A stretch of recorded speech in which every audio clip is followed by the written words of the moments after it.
Coming to Burma, जैसे कि Rafale lemon एक वकील थे, पॉलिश वकील थे, उन्होंने एक नया जुर्म इंट्रोड्यूस किया दुनिया के अंदर जिसका नाम रखा गया genocide. The word geno, life, side, ख़त्म करना, यानी when you are trying to eliminate one ethnic group, कि वहाँ से आप उसकी अपनी डिसलाइकिंग की वजह से या उनके किसी एटीट्यूड की वजह से नेशनल लेवल पे जब आप उसको ख़त्म करने की कोशिश कर रहे होते हैं और वो कोशिश सिस्टमेटिक होती है। ये चीज़, ये फ़िलासफ़ी बुनियादी तौर पे ज्यूस और जर्मन, ये वहाँ पे उस सेटिंग के अंदर ये इसको तरतीब दिया गया। अब यहाँ से जब इस जुर्म ने जन्म लिया तो ये सवाल पैदा हुआ कि ह्यूमन राइट्स को स्टेट लेवल पे प्रोटेक्ट कौन करेगा। सबसे बड़ा मेन मसला जो कि लीग ऑफ नेशन के सामने भी रहा और यूनाइटेड नेशंस के सामने भी रहा कि ह्यूमन राइट्स जहाँ से भी वो ड्राइव हुए, जैसे भी वो ड्राइव हुए, जब वो स्टेट्स के पास चले जाएंगे तो स्टेट उसको कैसे, वो हम उसको इम्प्लीमेंट कैसे करा सकेंगे। अंडर द कॉन्स्टिट्यूशनल स्कीम ये प्रेरोगेटिव होता है जुडिशरी का कि वो ह्यूमन राइट्स की प्रोटेक्शन करती है। And when there is a crisis situation, internal armed conflict है या कोई वार हो गई है, इंटरनेशनल बॉर्डर क्रॉस हो गए या समथिंग लाइक दैट, जैसा कि इस वक्त बर्मा में सिचुएशन है, वहाँ पे बुनियादी तौर पे international court of justice and international criminal court, उनका रोल होता है कि वो प्रोटेक्ट करते हैं ह्यूमन राइट्स को। लेकिन काशिफ साहब, अभी तक हमने जो देखा है कि जब से ये स्टार्ट से जब से शुरू हुआ, जो अक़वाम मुत्तहिदा या सलामती कौंसिल, किसी ने कोई रोल प्ले नहीं किया वहाँ पे। जी जी, इसकी क्या वजह आप समझते हैं कि क्यों? देखिए, बात ये है कि इतना इग्नोर क्यों किया जा रहा है? अब स्पेसिफिकली तौर पे मैं बर्मा पे आता हूँ। बर्मा बुनियादी तौर पे, जिसको कि हम कहानियों में लफ्ज़ हमने सुना होगा, काला पानी, ये इस पूरी मंडी को आबाद किया था ईस्ट इंडिया कंपनी ने। और जो ये रोहिंजीज़ या रोहिंगीज़ मुस्लिम्स हैं, ये बुनियादी रोहिंग्यास भी कहते हैं, इनको बुनियादी तौर पे बंगाल से लाया गया था यहाँ पे, और यहाँ पे इनको सेटल किया गया था। वो जो काला पानी वाला तस्वर, वो जो एक मार्केट का तस्वर था, उस वक़्त अंग्रेज़ जो अपने साथ ट्रेडर्स हैं वो इनको यहाँ पे लेके आए थे।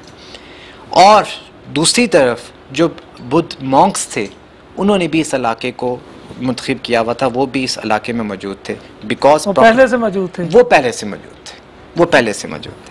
ये एथनिक वायलेंस वहाँ पे 1942 में सबसे पहले एथनिक वायलेंस ने वहाँ जन्म लिया था 42 में, और उस वक्त जो फसादात हुए थे उस वक्त इसको एथनिक वायलेंस का नाम दे दिया गया।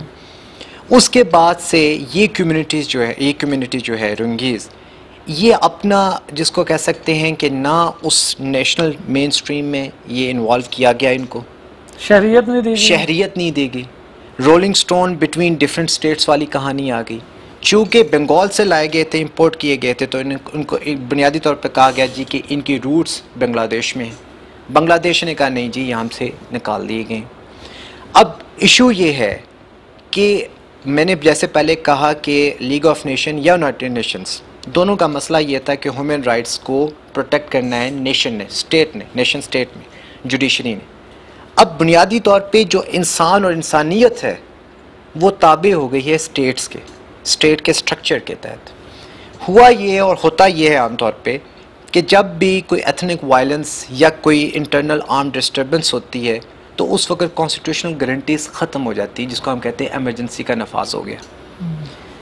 जो बहुत मेन पॉइंट है और जो बड़ा बेसिक पॉइंट है कि जिस वक्त एमरजेंसी नाफज हो जाती है, कॉन्स्टिट्यूशनल गारंटीज ख़त्म हो जाती है, तो वही कोर जो ह्यूमन वैल्यूज़ हैं वो ह्यूमन राइट्स की बजाय ट्रांसफॉर्म हो जाती है ह्यूमैनिटेरियन लॉ में, इंटरनेशनल ह्यूमैनिटेरियन लॉ में।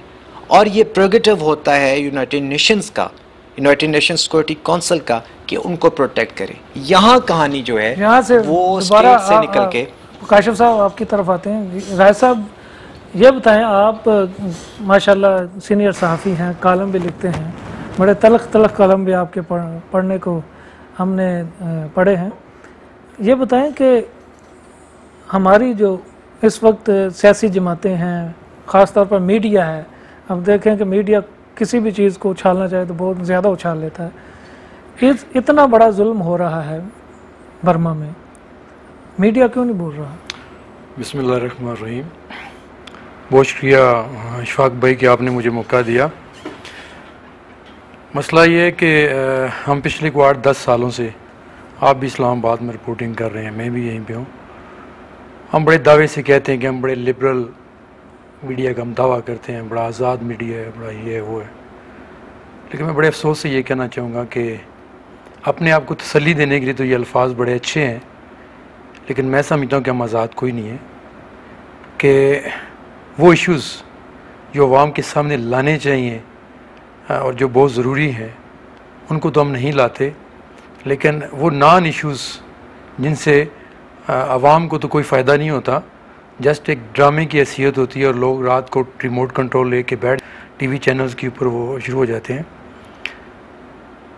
आप देखें कि जब भी मुसलमानों के ख़िलाफ़ आलमी सतह पे देख लें, जब भी इस तरह के वाक़यात होते हैं तो बड़ी एक प्लानिंग के तहत और बड़ी एक सफाई के साथ उन चीज़ों को छुपाने की कोशिश की जाती है। और मैं बात अपने मुल्क की, आपने चूँकि सियासी जमातों के हवाले से की है, तो आप देखें कि नीटो सप्लाई का मामला जब हमारे सामने आया तो ऐसे लग रहा था कि नीटो सप्लाई अगर बहाल कर दी गई तो खुदा न खास्ता पता नहीं क्या हो जाएगा, और हमारी जो मजहबी जमातें हैं, हमारी जो अपोजिशन की जमातें हैं, जिस तरह वो वावेला कर रही थी जी कि हम ये नहीं होने देंगे, तो कुछ भी नहीं हुआ। 2-4 दिन सवाए एक दफ़ा कौंसल जो एक लॉन्ग मार्च के नाम पे उन्होंने लाहौर से लेके तो चमन तक या तुर्खम बॉर्डर तक वो गए। इसके अलावा आप देखें कि ना तो इसमें सुनामी मार्च भी नहीं हुआ, हाँ जी, लॉन्ग मार्च भी नहीं, जिसका सुनामी इमरान खान साहब जो बार बार जो सबसे बड़े मुखालफ समझे जाते हैं बज़ाहिर अमेरिका के, तो इस सप्लाई खोलने के हवाले से उन्होंने देखें तो उनका कोई पुरजोर एहतजाज या जिसको आप कह सकते हैं कि उन्होंने खुल के इसकी मुखालफत की वो चीज़ सामने नहीं आई। इसी तरह देखें कि मियाँ नवाज शरीफ जिन्होंने हमेशा अमेरिका को सामने रख के अपोजिशन की है, तो उनका भी किरदार